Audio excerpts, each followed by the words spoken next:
NL East time. I am going to have the Braves brought up on RICO charges, like federal offensive crimes. I'm tired. I'm very tired of it, man.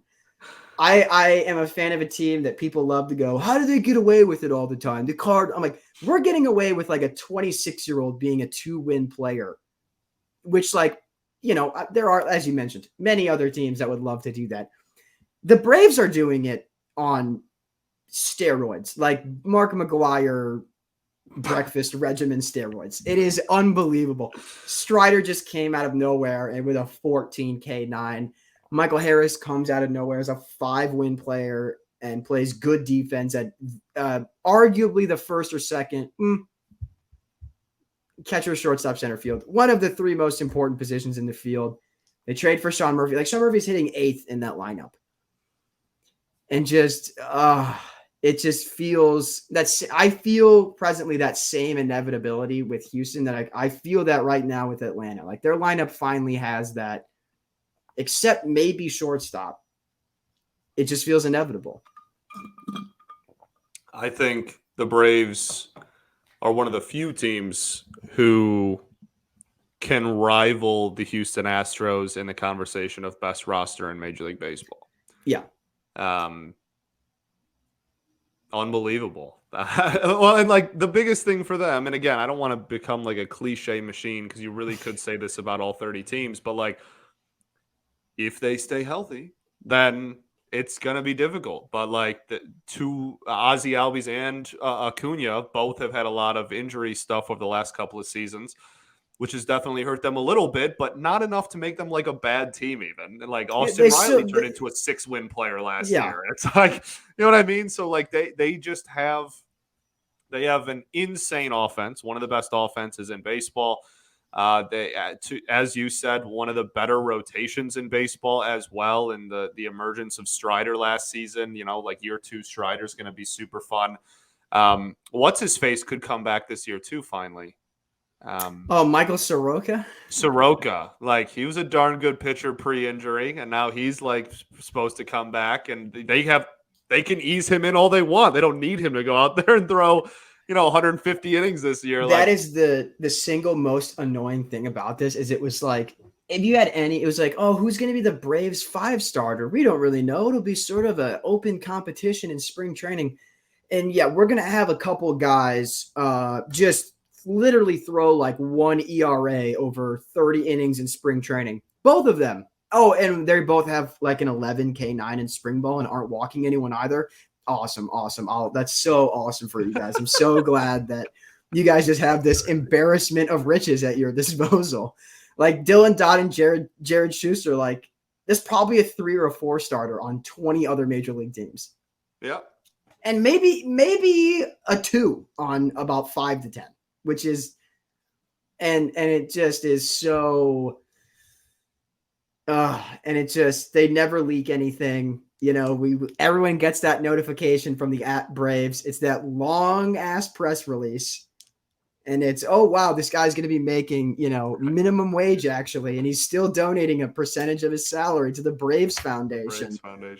And it just, oh man, it just feels silly not to pick them to win the division, which is hilarious for who I'd like to talk about next.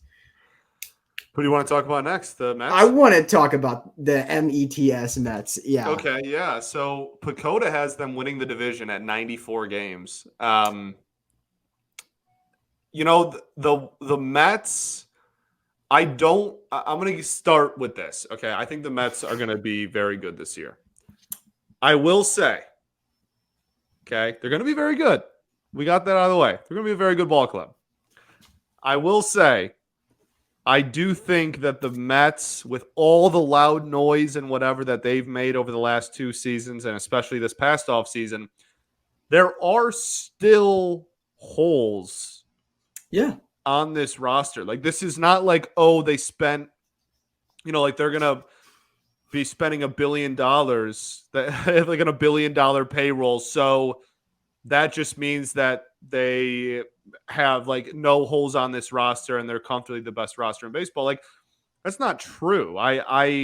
They have really good talent at a lot of positions, and there's a lot of positions you can point to and go, they have maybe the best player in baseball at that position. They have several of those. But the positions you're not pointing at and saying that about, there are some legitimate holes. And Yeah. especially like when you look at their lineup, like that lineup, it's again a really solid top 4, probably a really solid top 6, but like the bottom 3 could be better. And like we're nitpicking because they're in a We have crazy to. Yeah. division with 3 teams that could win 95 games, and so you have to compare them to the other best teams in the league. But they're for the amount of money they spent, there is still holes in this roster. Yeah, and giving Eduardo Escobar like that much run over Brett Beatty and Mark Vientos, I think, is a bad choice. Um, the Mets, to me, I said this last year. I said this when they were like leading the division by a country mile. And to be clear, Mets fans, you guys did not blow the division last year. I'm not claiming you blew the division last year. Well, because I saw them people trying to defend it, being like, "Well, it's only because the Braves played at an equally even more historic pace." What did you expect? Look at that Braves roster. Did you expect them not to also threaten to be a 100-win team? Like, I understand that that's maybe Mets fans need to understand the difference between a reason and an excuse.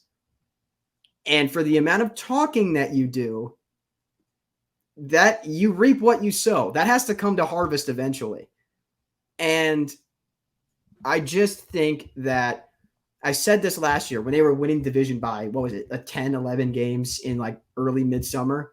I said the Mets cannot help themselves. Like, what can go wrong with the Mets will go wrong. And even when, like, you can look at their season last year, 101 wins. Nope, they didn't win a playoff. Like, they won the wild card series, right? Nope, not even that. Didn't win a playoff series. And again, neither did my ball club. And I'm not doing that to be like, My point being, though, is I think if you asked a standard baseball fan at the start of 2022, what team is more likely to not win a playoff series, the Mets or the Cardinals? I think overwhelmingly people would have said the Cardinals. The Mets, to me, something will go wrong. And I'm not talking, like, obviously, I'm not talking just injury. Like, someone will be bad. Someone will just not have it. And whether it's Mark Canha, like, finally not being this, like, insanely high floor, like, gets clipped by 400 pitches a year guy, is like Jeff McNeil won the batting title last year. The year before, he hit 250. And I understand batting average, whatever. But, like, my point with that is, like, is he going to OPS almost 800 again? Or is he going to OPS maybe 700? There's a very big window with that. Lindor he was good in 2020 because he's an amazing defender, but he's not a good hitter. And he figured it out last year. Like, what's that going to look like? Is Alonso going to be a 50 homer threat again? Like, all of those things that, again, like you said, it's definitely a little bit nitpicky, but when you're in a division with the Braves, where the Braves seem to have an answer, the Braves seem to be a really good counterpuncher to the Mets. They seem to have an answer for everything. The Mets are hoping that the first answer they give is the answer guaranteed. And that I just don't like when picking a division winner. I agree. I have the Braves winning this division. And Fangraphs has Braves at 92 wins and the Mets at 89, by the way, which I'm baking about 5 or 6 more into that for both of them. Yeah, Pacoda has the Mets at 94, the Braves at 90, and the Phillies just under 89. Yeah, So you're talking about 3 potential 90-win ball clubs in one division, and then we'll get to the Marlins in a sec. 80 wins for them on Pacoda as well. So same as Fangraphs, actually. So let's do Philly first. Yeah. I love Dave Dombrowski, and anyone who complains about him and his style, you don't get it, dude. You don't know how good you have it. Is you what you're don't saying. get it. Like, you don't. And When he leaves, will the Phillies be awful? Probably. But like, guess what? He has won literally everywhere he has ever gone. Um, he won a World Series with the Marlins. He did. The only team he hasn't won a World Series with was my baseball team. He didn't win a World Series with the Tigers, but won 4 straight division titles and made 2 World Series. Oh, okay. And then went to the Red Sox, won a World Series, now goes to the Phillies. And when he goes to the Phillies, everybody goes, oh, their farm system is going to be awful by the time he's done with them. And oh, they're so mediocre. They're like the Phillies are just the perpetual 500 baseball team. Like he's not going to be able to do anything with them. Boom, 2 seasons down in the World Series, and then turns around and takes a team that made the World Series and signs Trey Turner. Like, this is what he does. And he's going to continue to put together a winning product. And like the Rhys Hoskins injury sucks. That happened against the Tigers. That was awful to watch.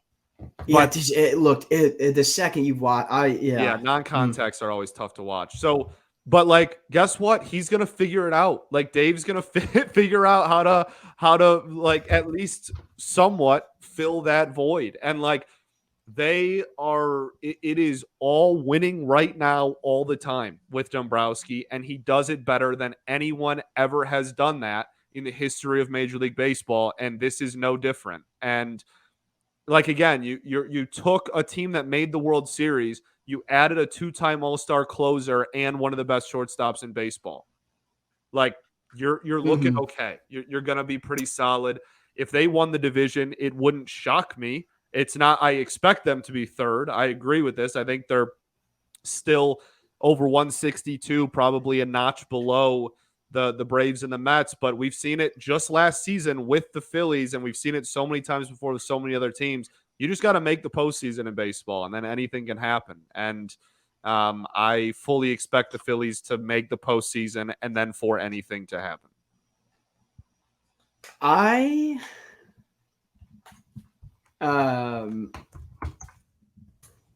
do I want to approach this with the Phillies? I think they make the playoffs. I think that they make the playoffs. Having said that, I think that they are going to be, once again, from a record standpoint, not from a talent standpoint, maybe. Well, no, I'll say not from a talent standpoint, but I think that they are going to make the playoffs, but they're going to be the 6th seed. My concerns with them, obviously, yes, like great. You got Soto, awesome. He's like a kind of, I don't want to say maybe a 1-to-1 David Robertson replacement, but like that's kind of the idea is like all-star pedigree. That's the presumption, yeah. All-star pedigree closer that is now your 8th inning guy. They can literally, if their starter goes 6, they can pitch 3 1-inning relievers after that, and all 3 can throw 100. Yeah, Alvarado, Dominguez, and Soto. Yeah. Gotcha. What talk about all lefty too, right? I think they're all lefties. And that's like nasty. Kind of effectively wild when they're good. I look at that Harper injury. That's concerning. You lose a guy like Gene Segura. Like, how legit is Alec Boehm? I have questions. I think the injury bug hurt them. I know it sucks to be like, I guess injury feels like a really easy caveat for me to not provide thoughtful, careful analysis. But like, Rhys Hoskins may not be a Philly ever again. Like, that's like a conversation for another day. But like, not having him in that lineup, that dude was an engine. You want to talk about like playoff clutch factor? Like, big homer, the bat spike. Yeah, that was money. That was like maybe my favorite, like, of not from my team, my favorite like postseason homer. Like that was awesome. The Yordan one was fire as well. Yeah, but it's not that I don't trust Dave Dombrowski to put together a winning team. It's just in this division, like you mentioned, I think 3rd place is fair, but it's also just like, they're not going to have a better record than the Braves. They're not going to have a better record than the Mets. I feel fully confident in the following. I don't think I have a better record than the Braves, the Mets, the Cardinals, or the Padres. And that means that at best, you're looking at the 5 spot. And over 162, like Dave Dombrowski is a good GM. Dodgers front office is just a little better. And so I say that not as a slight to the Phillies. It's the same thing when we were having the earlier conversation about whether or not the Angels can make the playoffs. It's that minus like one team. I think that the Phillies are comfortably better than anyone in their division, anyone in the Central. Giants, I mean, I think are going to be a competitive over 500 team, but I don't think they will finish 5-6 games out of a playoff spot. So I say that not to be disparaging to the Phillies. It just like are you going to give Derek Hall 550 plate appearances? Like, he was great as a pinch hitter, but his K rate and walk rate were gross, and that's only going to get exacerbated over a larger sample size. And I don't know. Honestly, they're a great Seth Brown July acquisition. That the second that Rhys Hoskins tore, like if I was Dombrowski, I'd have made that trade before opening day because just sticking him at first base felt incredibly natural. So I don't know. I think they'll be good, but I don't think they're a 90-win team, which is crazy to say. I think they'll sniff it, but I don't think that they will surpass it. I think maybe 90 is their ceiling for me. Yeah, I mean that's fine. I don't disagree with that. I mean, like I said, I still think they're the third best team in their own division at the end of the day. And the Dodgers are still the Dodgers. So like I don't hate that take. I think we pretty much said the same thing. You just in a negative light and me in a positive one. Right. We ended at the same spot. So like, yeah, yes. I don't disagree with that. Yes. And again, eliminated my team last year, so that maybe there's a reason for a little bit more pessimism. I'm rooting for the downfall a little bit more, than I normally would. But sure. I mean, after that, it's Marlins Nationals. I mean, the Nationals, I think, are quick. That's one of the worst teams. That might be the worst team in baseball. That is, I mean, Corey Dickerson is hitting cleanup. Don't get me wrong. I love really Corey Dickerson, but that dude was our 5th outfielder. They have like no starting pitching really at all. They don't have a good bullpen. And offensively, you have a couple of young guys that you have acquired over the last 12 months that you can give some playing time to. Like, let's see if CJ Abrams is the real deal, I guess. But yeah. There's not even like too terribly much to watch outside of really Abrams. And that's what sucks. Team. What sucks with CJ is like he needs to be the 5th or 6th best hitter in a lineup. In terms of overall WAR and production to a team, you can make the argument he could be, your 3rd most valuable or 2nd most valuable, like position from a position player standpoint with WAR. But like his ceiling as a hitter is from an OPS standpoint, Tommy Edman, like 730. I mean, maybe I'm wrong on that, but like I just don't see another level of it for him to unlock. I see a growth into current ceiling, but I don't see another floor of the hotel opening up where he can reach that next level of hitter where we're talking about even like a Lindor, like 780-ish OPS. Like I don't know. And that's what I think is going to be maybe especially disheartening for Nationals fans. And I think what might be hard on CJ Abrams as a person as well is when you're the most exciting person to watch and the casual fan can't see how good you are. That might be tough. I agree. The guy's got a low batting average. They're gonna be in the mix for highest lottery odds, we'll call it. They're gonna be in that mix for worst record in baseball. Yeah, and I'm glad the Pirates won the lottery. That was kind of funny. Tigers moved up. Exactly. Can't complain. Marlins. I talked about how I think Skip Schumacher is a manager of the year candidate. I love Trevor Rogers. I am like Looney Tunes, like awooga, heart out of my chest, pumping for Edward Cabrera. I mean, his talent is unbelievable. They need to just play a real defense. And I think that their ceiling is 5-6 wins higher than what I think it currently is. If they just had even Arias at first and Segura at second, even or Segura at third and Jazz at second and Wendell at short, and an outfield that was Sanchez, De La Cruz, Avisail Garcia, and you had Stallings behind the dish, I would be fine with that as a defensive lineup. It's not great, but it's average. And I feel like what they're trying to do is I get trying to knick-knack you to death with hitting on offense. That's fine. But if you do that, you have to have good pitching and good defense. And it just feels like they're missing that most critical component, which is having the good defense. Yeah, I love the Marlins this year. I love them. I think they're going to finish 4th place in their own division and probably not go 500. But I love them.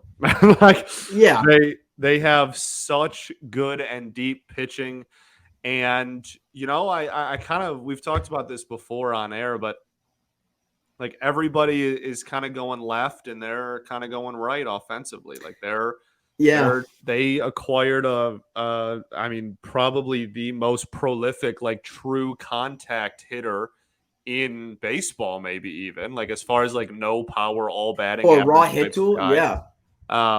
And outside of Soler, most of their lineup is that. Obviously Jazz is electric and he's going to hit homers and whatnot, but they have a lot of contact hitters on that lineup, and they're playing. They have a huge ballpark and they're playing to it, and so they have pitching and they have contact hitters, and they're going right after what they're going to try to play their home park a little bit, and I love it. I'm all for it, and I think that they're going to be solid. It wouldn't shock me at all if they approach that 500-ish win total this year.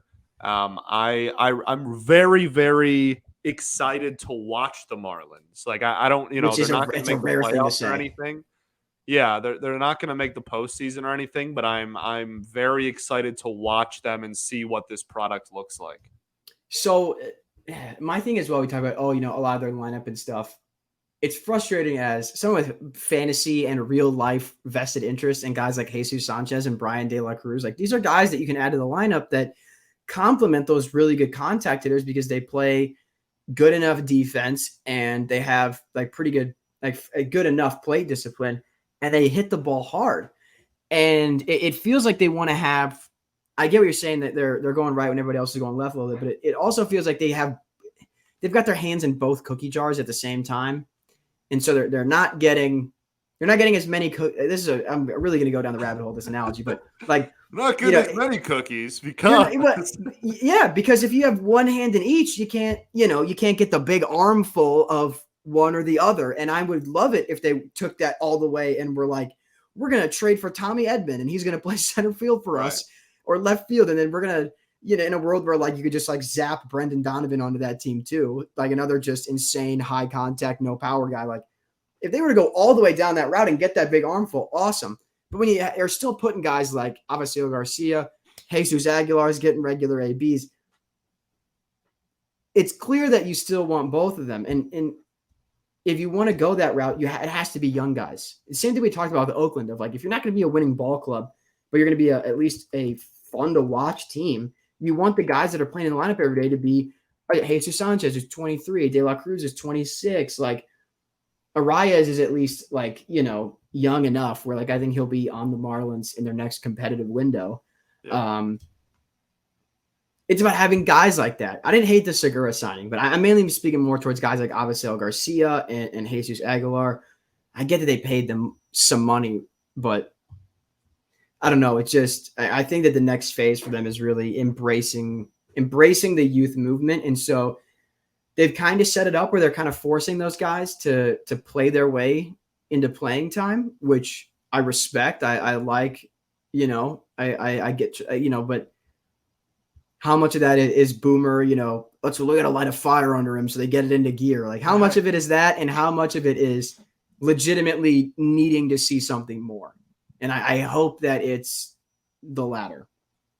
I agree.